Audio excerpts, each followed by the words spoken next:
Toplar, tanklar və təyyarələr. Bunlar hələ də mövcuddur. Lakin real güc artıq informasiya, algoritmlər və rəqəmsal infrastrukturlar tərəfindən idarə olunur.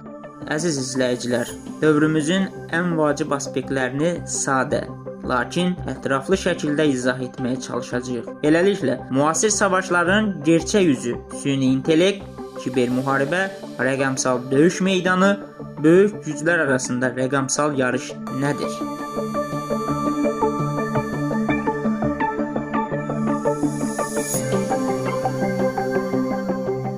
Ənənəvi müharibələr əvvəllər fiziki olaraq, yəni sahədə aparılırdı.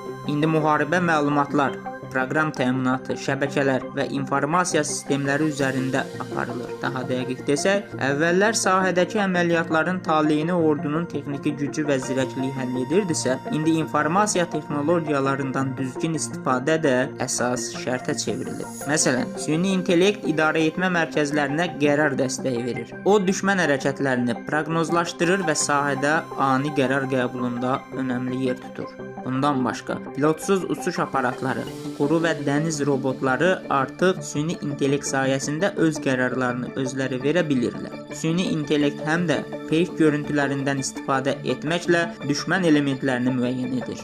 Sosial mediada ictimai reaksiyaları təhlil edir. O, həmçinin psixoloji əməliyyatlar aparır. Yəni, algoritmlərlə oynayır, saxta xəbərləri, bot hesabları və sosial manipulyasiyanı idarə edə bilir.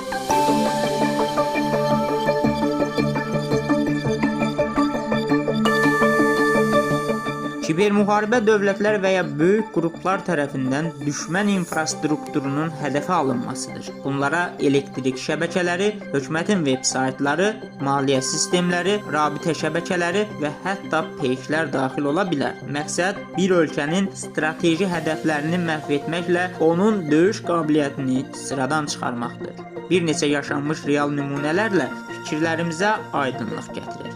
2010-cu ildə yaşanmış Stuxnet hadisəsi əsas örnəklərdən biridir. Amerika Birləşmiş Ştatları və İsrail mərkəzli olduğu düşünülən bu zərərli proqram İranın nüvə elektrik stansiyalarını fiziki olaraq məhv etdi. Bu, ilk rəqəmsal bomba hesab olunur. Rusiyanın 2017-ci ildə Estoniyaya qarşı reallaşdırdığı kiber cinayət başqa faydalı örnəkdir. Bu kiber hücum zamanı Estoniyanın bankları, mediası və hökumət sistemləri məhv edildi. Bu hücum tarixdə ilk kiber hücum müharibəsi hesab olunur. Rusiyanın hazırda davam edən müharibədə Ukraynanın enerji və nəqliyyat şəbəkələrinə qarşı kiber hücumları da qarşı tərəfə kifayət qədər zərər vurub. Kiber müharibə üçün ən yaxşı örnək isə Amerika Birləşmiş Ştatları və Çin rəqabətidir. Hər iki tərəf süni intellekt, 5G və kvant informasiya təhlükəsizliyi vasitəsilə üstünlük qazanmağa çalışır.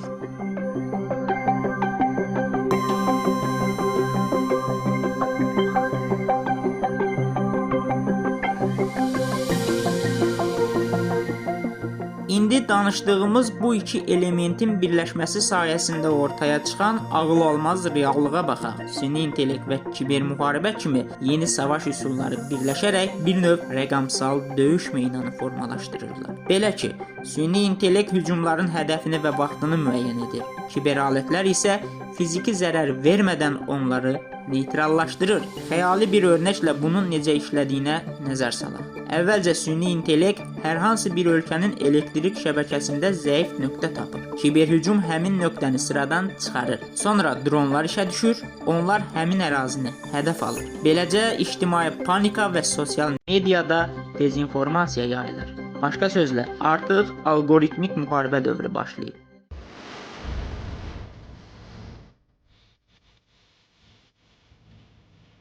Əlbəttə, nizamsız inkişaf edən texnologiya, robot sistemlər, süni intellektlə çalışan algoritmlər nəzarətdən çıxa bilər. Ən başlıcası isə muxtar öldürmə əmri verə bilər.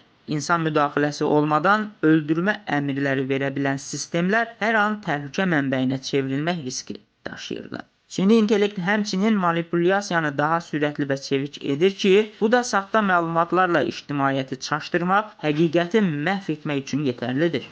Müəyyən ölkələr tərəfindən süni intellekti informasiya bazası ilə təmin edən qlobal məlumatların inhisarlaşdırılması da digər ölkələr üçün yeni bir asılılıq modelinin, informasiya əsarətinin başlanğıcını qoya bilər.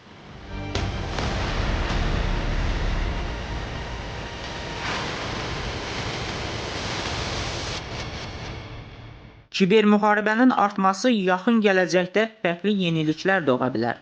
Məsələn, kvant kompüterləri bütün şifrələmə sistemlərini sındırmaq üçün kifayət qədər güc qazana, algoritmik manipulyasiya və təbliğat vasitələri ilə insanların zehni hədəfə alına bilər.